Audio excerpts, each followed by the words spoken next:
दोस्तों, पवन पुत्र हनुमान जी के बारे में तो आप जानते ही हैं।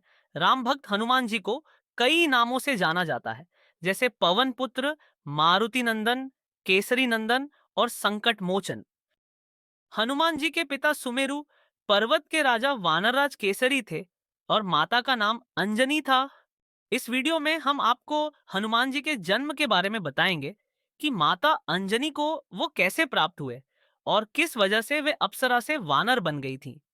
कहते हैं कि बजरंगबली को जन्म देने वाली उनकी माता अंजनी देवराज इंद्र के दरबार में अप्सरा थीं। वे अति सुंदर और चंचल स्वभाव की थीं। एक समय की बात है, देवराज इंद्र ने एक सभा आयोजित की जिसमें ऋषि दुर्वासा भी पहुंचे। सभा में विचार विमर्श भी चल रहा था और उसी दौरान एक पुंजिकस्थली नाम की अप्सरा इधर से उधर चक्कर लगा रही थी। दोस्तों, महर्षि दुर्वासा के बारे में तो सभी जानते हैं कि वे कितने क्रोधित ऋषि थे। रामायण अनुसार महर्षि दुर्वासा राजा दशरथ के भविष्यवक्ता थे। इन्होंने रघुवंश के लिए बहुत भविष्यवाणियां भी की थीं। अप्सरा की वजह से अव्यवस्था होने लगी। ऋषि दुर्वासा को अप्सरा का ये व्यवहार अच्छा नहीं लगा और कई बार टोकने पर भी अप्सरा पुंजिकस्थली नहीं मानी।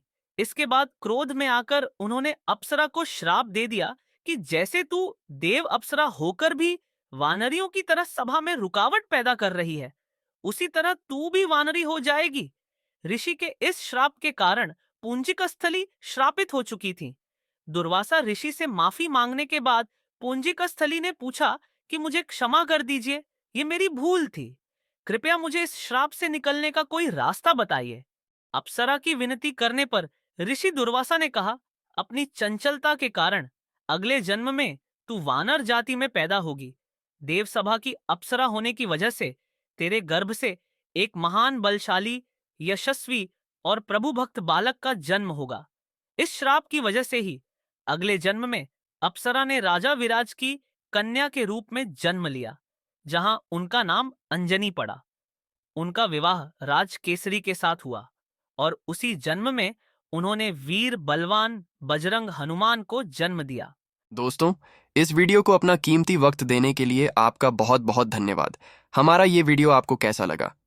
यदि आपके पास कोई सुझाव हो तो हमें कमेंट बॉक्स में ज़रूर बताना।